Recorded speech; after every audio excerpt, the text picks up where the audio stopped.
let's come on to another subject where it seems to me, at least, that the government wants to lie and lie again, and that is migration. Now, this is a headline from the BBC, which was dated the 23rd of November, so I missed it at the time, but the headline, very clear: UK net migration in 2022 revised up to a record 745,000 people. I've just labelled that BBC trumpeting success. I'm being sarcastic, of course, but it's beginning to fall. And if you get into the text, whilst it starts off saying that the whole thing's in chaos, this has just been caused by the Conservative Party, the British taxpayer is going to have to fund the mess. We then come into a quote here from Professor Brian Bell. He told the BBC's World at One that net migration is very high in the UK relative to historical trends, but there's probably some indication it's beginning to fall. Well, that's a pretty optimistic statement, but he does say, I wouldn't bet my house on it. I'm sure he wouldn't, but I think we've reached the peak. Well, does he? I think this is all pretty incredible stuff. Now, I've cheated a little bit here because I've gone to BBC Bitesize for a little video clip where they're giving a little bit of a childish description of what migration and immigration is all about. I have edited this, so it's the start of the clip followed by comment at the end of the clip. But let's have a look at what the BBC had to say.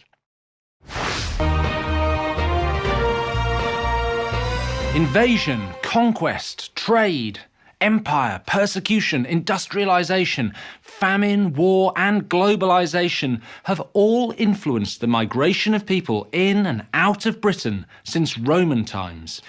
So the government turned to the fast disappearing empire, advertising in the West Indies for workers.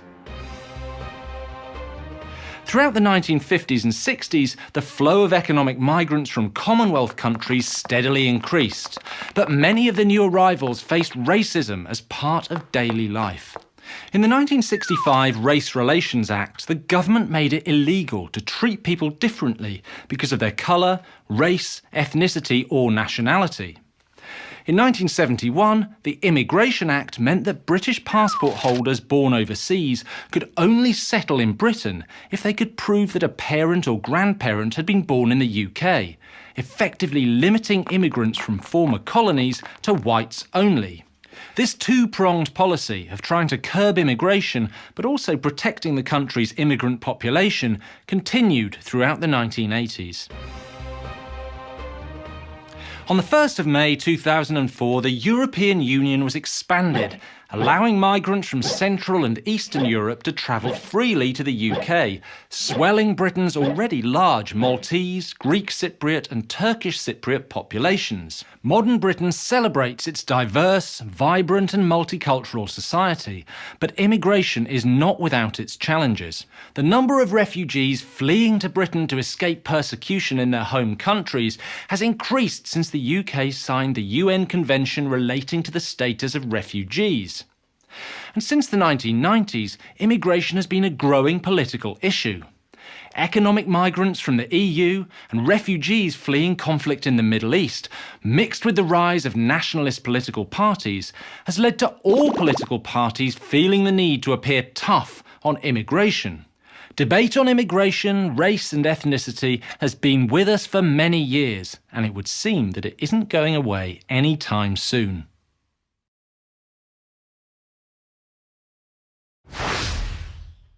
So there we are. Of course, it's a BBC clip aimed at children, but we'll use it for the audience. The BBC seems to treat adults in UK in exactly the same way.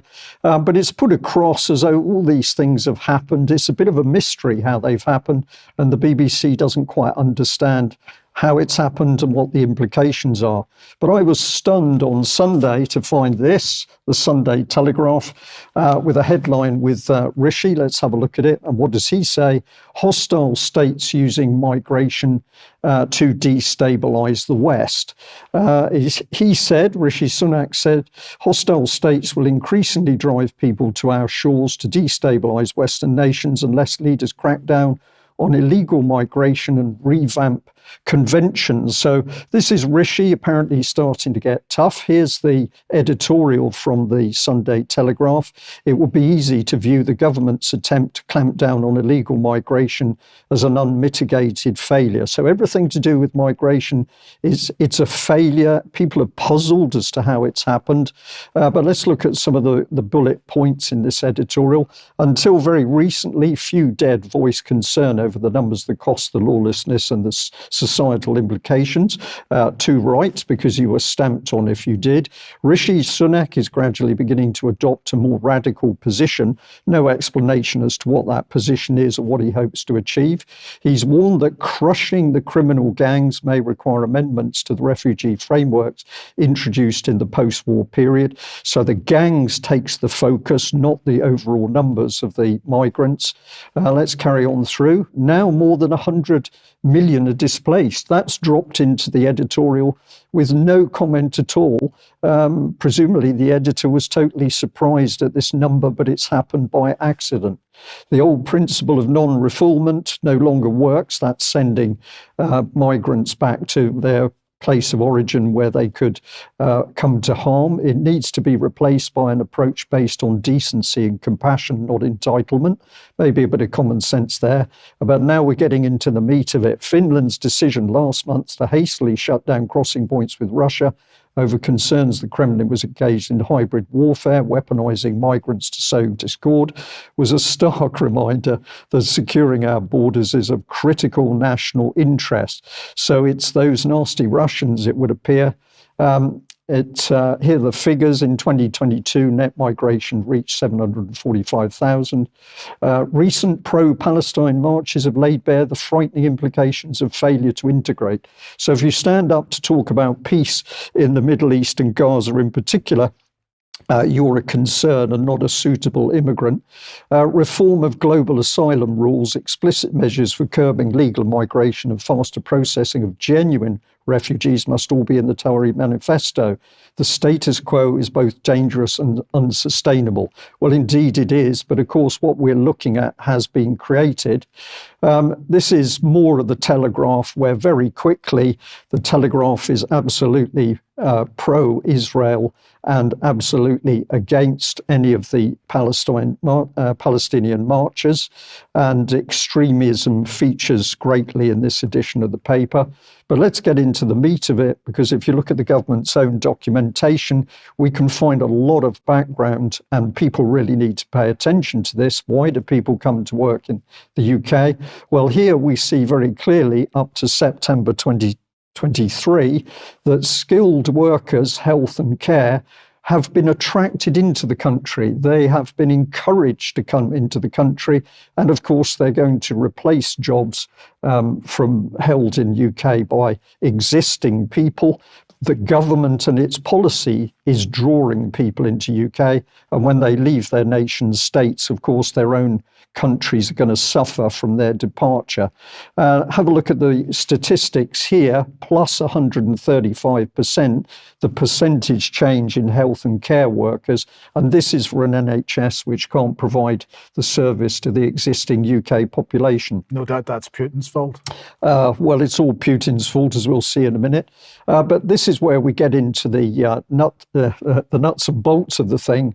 Of course, it is a plan. The migration is a plan. Here's the United Nations General Assembly regulations adopted on 19th of December 2018. It's talking about safe and orderly regular migration. So there's no question that if we dig into this, this is policy which is actually being run from the depths of the global order, with the UN at the heart of it. And of course, Sir Peter Sutherland, who died a couple of years ago, but was the UN ambassador on migration, is on public record saying that he and his team needed more mass migration to break down the homogeneity of nation states in the West. And of course, that is the plan that's been undertaken over a great many years. Mark, what have you got on this topic? Good day, gentlemen. Yes, I remember meeting Peter Sutherland at a 2014 Trilateral Commission meeting, and actually got to sit down with him and debate him on free trade. I'll share that maybe an extra. Anyway, what we have here is an NBC News item, very complimentary to Brian's report today, but a slightly different tack. This headline, Border Policies Under Consideration Could Overwhelm System, DHS Officials Warn. Now, this is sort of the Orwellian view of the Department of Homeland Security. Keep in mind that that mega bureaucracy was created in the wake of 9/11. Before that, we had no Department of Homeland Security. And what they're basically saying, and this gives an essence of it in this next slide, DHS officials are warning about the impact of policies being discussed in negotiations between the White House and Congress that would increase deportations, deny many migrants the right to seek asylum, and make detention mandatory, according to current and former officials who spoke to NBC News. One current Homeland Security official was quoted as saying it would break the border. Another warned it would be completely counterproductive. And what's really topsy-turvy here is that the border is already broken, and it's been allowed to get this bad with this mega invasion at places like Eagle Pass, Texas, at places like Tucson, Arizona. And so then when Congress tries to intervene and say we've got to stop the invasion and we need to detain more people and deport more people, suddenly the DHS starts screaming, oh, that's going to break the border. It will overwhelm the detention centers. And yes, that's true. But DHS was instrumental in letting it get this bad in the first place as a policy. And Mayorkas, the head of the DHS, has been grilled in Congress. Congressmen have told him, look, we think it's more or less DH policy to foster this invasion. And then when we try and do something about it, you say that that'll break the border. Then the congressmen shoot back, you've already broken the border, Mr. Mayorkas. And that's the essence of what's going on. So it's this topsy-turvy Orwellian argument by DHS to prevent any effective action from happening to eventually turn the tide on this invasion here in Texas and the other border states. Anyway, moving on from there, I did a little scouting myself. I've got a couple of original pictures I took this past Friday. And this is one at the checkpoint called Nuevo Progreso in Hidalgo County, Texas, which borders the Mexican state of Tamaulipas. And you'll notice here, and there was a whole line of people, as the next photo will show, but we'll look at this one first. There's this one here. This photo shows a woman to the right who was friendly. I didn't identify myself as press. I was just Joe Tourist. If you identify yourself as press, the Customs and Border Enforcement people get a little testy with you. So you have to be careful. Anyway, the woman clearly looks probably not Central or South American. She could be from Spain or Argentina, but she looks to be European. The young man next to her looks to be of European extraction. The woman further in who's has a piece of tape in her mouth that she's breaking off, and the young man by the food and water sign. They're all very well dressed. Their clothes are well laundered. They're not dirty or scruffy or soiled in any way. Fresh haircuts, fresh makeup. Now we'll look at this next picture. You see the man in the yellow shirt who's sort of looking my way. He looks to be more or less of European extraction. Very well, a very good haircut. Everybody's well dressed. A lot of them have suitcases like they're going to an airport, but there's a long line going toward the United States in that photo. And I was talking to a woman, and evidently these are people from all around the world, possibly Ukraine, other parts of Europe, and so on and so forth. So I could not get a good, solid explanation of what was going on, but it seems that they're coming here, arriving in Mexico and wanting to enter the United States through ports of entry, suitcases in tow, children in tow, and just basically assimilate themselves in our country in some way, shape, or form. And it's not clear that they're under any kind of economic duress. They're not hungry. They're not lacking clothes. They're not lacking any amenities. And so the people from all sorts of countries are trying to come here, and there's not a solid explanation for what's going on as to why they don't just go directly to Texas or directly to a U.S. airport or take the bus into Texas or something like that, why they're on foot. I'm going to revisit that bridge and try and get more of an explanation for it. But one of the things you don't see, evidently, and this next slide will get into this angle, is Gazans or Palestinians. And amid all the free and open border antics of the DHS and the long-term policies of the United States government, despite Congress's best efforts and despite the best efforts of the state of Texas, despite all that, people from Palestine are generally not allowed in the country. And let's go back to the previous slide on this. Why is it so hard for Palestinians to enter the U.S. as refugees amid the Gaza conflict? Republicans in Congress and on the presidential campaign trail are advocating for a ban on Palestinian refugees coming to the U.S., but already very few Palestinians are admitted. It says here, out of more than 60,000 total refugees resettled in the U.S. in fiscal year 2023, 56 Palestinians were admitted. In the past 10 years, fewer than 600 Palestinians in all have come to the U.S. as refugees, according to the State Department. Now, we'll move on from there. The UN has since established the United Nations Relief and Works Agency for Palestinian refugees in the Near East, but it only provides for aid, not resettlement. Palestinians who do find their way to the U.S. as refugees may be coming from other parts of the world while they retain their Palestinian citizenship, or they may have been referred as refugees to the UN Refugee Agency by non-governmental organizations. A spokesperson for the Lutheran Immigration and Refugee Service told NBC News neither it nor other traditional refugee advocacy organizations have called for raising the number of Palestinians admitted to the U.S. because of international rules that complicate their resettlement. And here it gets into a number of things, but just to keep it simple, Florida Governor Ron DeSantis, who is virulently pro-Zionist and pro-Israel, is arguing against any Palestinians coming into the U.S., implying that they're all terrorists or terrorist sympathizers. And in Congress, Republican Representatives Tom Tiffany of Wisconsin and Andy Ogles of Tennessee have introduced the Guaranteeing Aggressors Zero Admissions Act, or the Gaza Act, which would prevent the Biden administration from issuing visas to people with Palestinian Authority passports. So what it boils down to, guys, is that you can be from anywhere in the world, as my bridge photos showed, but the Gazans or Palestinians right now are being given no quarter, even though they arguably are more deserving of asylum than probably any people in the world. And I think we'll leave it at that for now. I've got some more statistics I can share in extra. But yeah, Palestinians are definitely getting the short end of the stick. Meanwhile, it's an open season at the U.S. border. Okay, thank you very much for that, Mark. Okay, if you like what the UK column does, you would like to support us, please head over to community.ukcolumn.org. You're welcome to join us as a member, and your support very much appreciated. You could pick something up at the UK Column shop. That's at shop.ukcolumn.org, but please share anything you find on ukcolumn.org and ukcolumnextracts.co.uk on the main website in particular.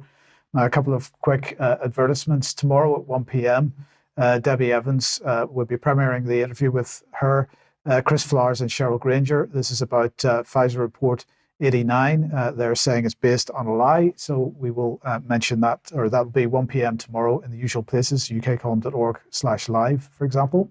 Okay, and the one we've got on screen at the moment, you're invited to the House of Common Sense talk on Tuesday, the 19th of December, and that's from 6 p.m. at the Didbean Cafe, 131 Ridgeway, Plimpton, Plymouth. So if you're in the southwest of England, or you're in the Plymouth or Devon or Cornwall area, there's a really interesting talk about trees being destroyed, but also it's talking about immigration, council taxes, and guest speaker is the General Secretary from the Heritage Party. Getting back onto the Pfizer issue for a second, if you remember or remind you that the UK Situation Room Pfizer Moderna document analysis up on the UK Column website, please do share this. We've got all the summaries for all the Daily Cloud Pfizer documents analyses, and that is worthwhile sharing and promoting that work by the Daily Cloud. And I just want to very briefly remind everybody once again that we have this website at fcdospending.ukcolumn.org. And of course, we have not been able to update it since May 2022. And that is because the UK government has stopped publishing the data more or less about the time that this website went up. I have a freedom of information request. I had a freedom of information request out about this in July this year, and that was refused by the FCDO because they refused it on the basis that this data is scheduled for future publication, but they don't say when it's going to be published. And I would like to encourage everybody to start putting some pressure on MPs and others just to try and get this data published, because I think it's important that we know where the ministry or where the Foreign Commonwealth Office is spending its money. Now let's